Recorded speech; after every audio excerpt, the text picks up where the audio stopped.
Mga idol, panoorin natin to. Bali, maganda tong karera na to dahil kakaiba. So, yan, play na natin. Ayan, no.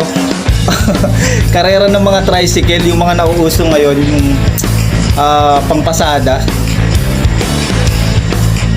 Boom, galing, oh.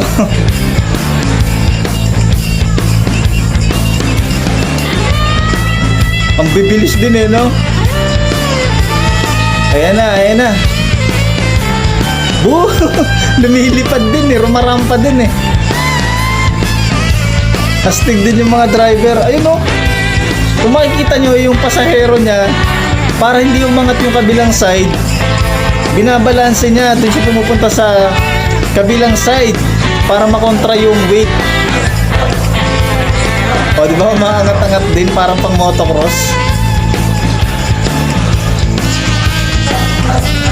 Slow motion.